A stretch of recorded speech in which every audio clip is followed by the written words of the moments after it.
Assalamualaikum warahmatullahi wabarakatuh. Anak-anak kembali lagi bersama Bapak di sini. Pada materi kali ini kita beranjak ke materi luxmeter ya.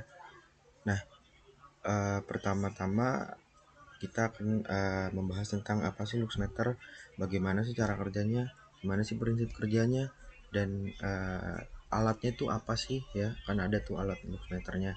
Ya, lux itu apa, lumen itu apa, dan segala macam nanti akan kita bahas di sini. Nah, yang pertama, luxmeter ini apa sih? Ya, luxmeter ini alat yang berguna untuk mengukur intensitas cahaya atau tingkat pencahayaan pada sebuah lokasi.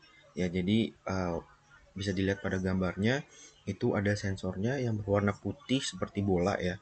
Itu namanya sensor fotodiode atau sensor cahaya. Nah, ada juga berbagai macam tombol di situ, bisa kita jelaskan di slide selanjutnya. Nah, luxmeter itu satuan yang dipakai itu adalah intensitas cahaya. Satuan dipakai untuk mengukur intensitas cahaya.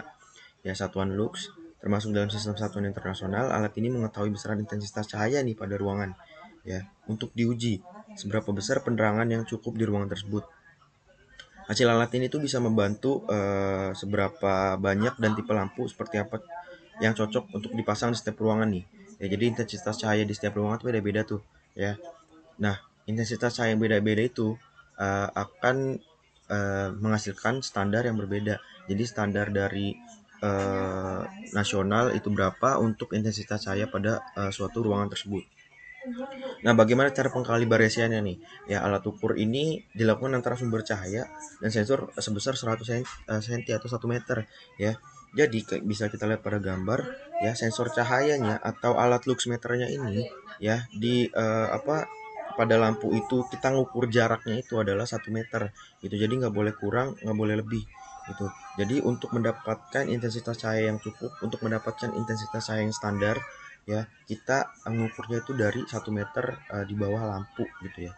Dan itu juga harus harus sejajar, nggak boleh miring, nggak boleh terlalu tinggi, nggak boleh terlalu rendah.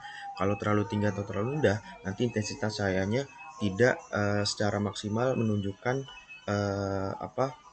besaran intensitasnya gitu ya.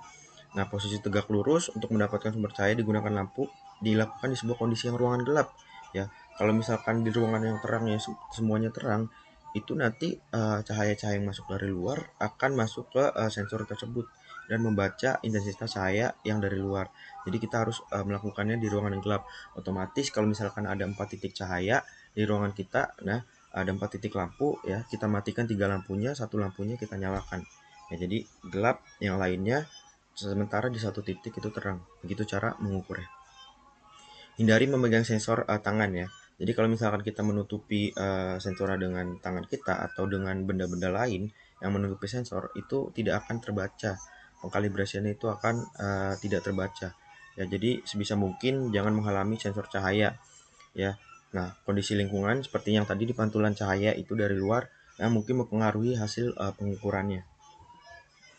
Sini ada layar panelnya, menampilkan indikator atau angka intensitas cahaya tersebut berapa. Ada tombol on off-nya, tombol on off yang untuk mematikan, tombol range itu ukurannya ya. Tombol ukuran misalkan kita maunya pakai ukuran yang pas nih, maksudnya ukuran yang tetap. Ya kayak misalkan 200 lux, ya itu bisa kita atur di tombol range, atau misalkan kita mau yang 200,30 misalkan. Nah, itu ya tombol kisaran ukurannya 200,30 lux atau 200 lux yang udah pasti aja, nggak usah pakai ribet-ribet pakai koma ya. Yaitu pakai kita pencet tombol lux. Nah, ini sensor cahaya, namanya sensor fotodiode ya, sensor cahaya. Zero adjust VR itu sebagai pengkalibrasiannya ya. Kalau kita untuk mengatur kita sudah mengukur intensitas cahaya di satu titik lampu ya, kita mau mengukur di tempat lain, kita pencet zero adjust ya, supaya indikator di panelnya itu atau angkanya itu turun jadi 0 ya, supaya angkanya itu tidak berantakan ya, supaya 0 lagi dan bisa kita ukur lagi di titik yang selanjutnya. Nah, perbedaan antara watt, lumen dan lux itu apa sih? Ya, watt itu mengukur energi listrik yang dikonsumsi ya. Kalau lumen itu mengukur jumlah cahaya yang disalurkan oleh lampu. ya. Jadi lumen itu misalkan kita di titik yang jauh ya, terus kita disinari oleh orang memakai senter ya. Nah, cahaya yang masuk ke kita itu atau memasuk ke benda tersebut itu namanya lumen. Tapi kalau lux itu mengukur intensitas cahaya yang diterima per area tertentu ya. Jadi lux itu yang dihasilkan oleh lampunya tersebut nih. Cahaya yang dihasilkan itu lux. Terus cahaya yang diterima oleh lumen ya ke benda yang dipancarkannya, ke meja misalkan atau ke lantai misalkan. Itu namanya lumen. Ya, kayak gitu ya perbedaannya ya. Nih bisa kita lihat lumen.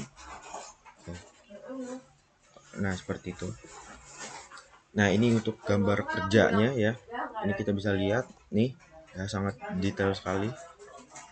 Nah, selamat kerjanya otomatis ini kan kalian untuk praktik ya di minggu depan. Jadi untuk saran dari saya, hati-hati ya bekerja dengan arus listrik ya, gunakan alat kerja sesuai fungsinya.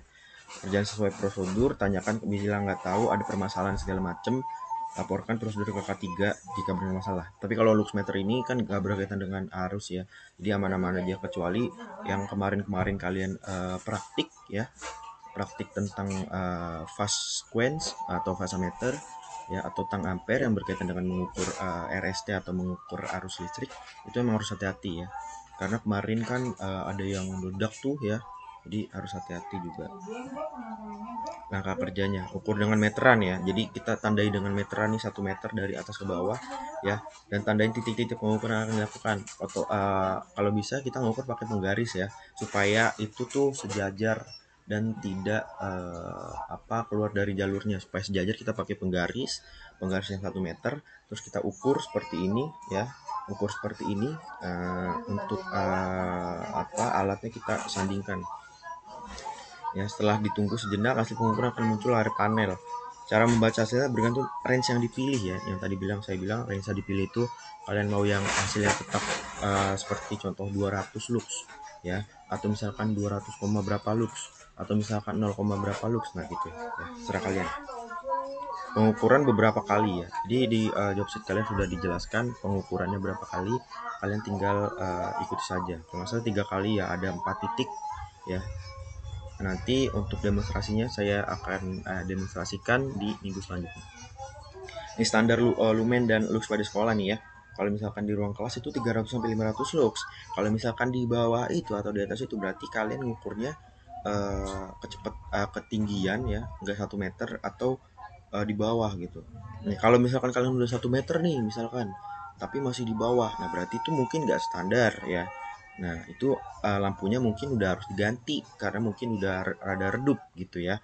Nah untuk bengkel 500 sampai 750 lux karena bengkel membutuhkan konsentrasi atau fokus yang maksimal untuk kalian lihat uh, komponen-komponen yang ada dalam ruangan bengkel tersebut ya. Mungkin komponen kecil-kecil ya, mungkin kalian ada yang matanya minus dan segala macam, itu pencahayaan harus bagus. Kalau di perpustakaan itu 300 lux di daerah umum, di area baca itu 500 sampai 750. Kita membutuhkan lux yang lumayan tinggi di perpustakaan karena konsentrasi terhadap bacaan gitu ya, kita harus menerima cahaya yang banyak supaya bacaan tersebut lebih terbaca lebih jelas dan kita bisa lebih konsentrasi. Koridor itu nggak tinggi karena kita tidak menetap di koridor tersebut ya, kecuali di perpus yang kita menetap duduk dan segala macam. Kalau koridor tuh cuma sampai 100 sampai 150. Ini rumusnya ya, nanti kalian baca ya, ini rumusnya. Nah, dari tabel perbandingan jenis lampu nih, ada lumen, bola pijar lampu itu 40 watt, lampu halogen. Lampu halogen itu biasanya lampu yang untuk menerangi lampu kotak lah istilahnya, lampu tembak gitu ya. Lampu hemat energi, lampu LED. Nah, dari yang bisa kita lihat dari tabel di atas, kalau watt lampu yang digunakan itu makin besar, maka lumen yang dihasilkan semakin tinggi ya. Jadi semakin terang. Lampu yang bawah kita lihat, lampu LED itu lampu yang paling efisien. Sekarang banyak banget yang pakai lampu LED. Bahkan motor-motor juga udah pakai ada lampu LED gitu, dibandingkan lampu pijar biasa ya, atau lampu ayam. Nah, dari data di atas kita juga bisa memperoleh bahwa perkiraan lumen per watt itu dihasilkan berdasarkan tiap jenis lampu Lumen per watt itu dipengaruhi oleh kualitas material yang digunakan oleh sebuah lampu. Materialnya apa, kualitasnya gimana, itu berpengaruh juga. Kualitas bahan baku lampu semakin baik menghasilkan kecerahan yang baik. Ya, jadi paling bagus tuh di sini udah jelas lampu LED dengan lumen yang tinggi, wattnya ya tinggi tapi dibandingkan yang lain lebih rendah gitu. Nah, ini untuk contoh perhitungannya ya. Bisa kalian pause aja nih kalau mau ngeliat perhitungannya ya. Nah, ini ada soal tentang lux nih, saya kasih soal untuk kalian dikerjakan ya, ada 5 soal. Nah, untuk minggu depan dikumpulkan ya, kita bahas bareng-bareng ya. Oke, mungkin sekian materi tentang lux meter ya, atau lux lumen ya dari saya. Kurang lebihnya mohon maaf. Assalamualaikum warahmatullahi wabarakatuh.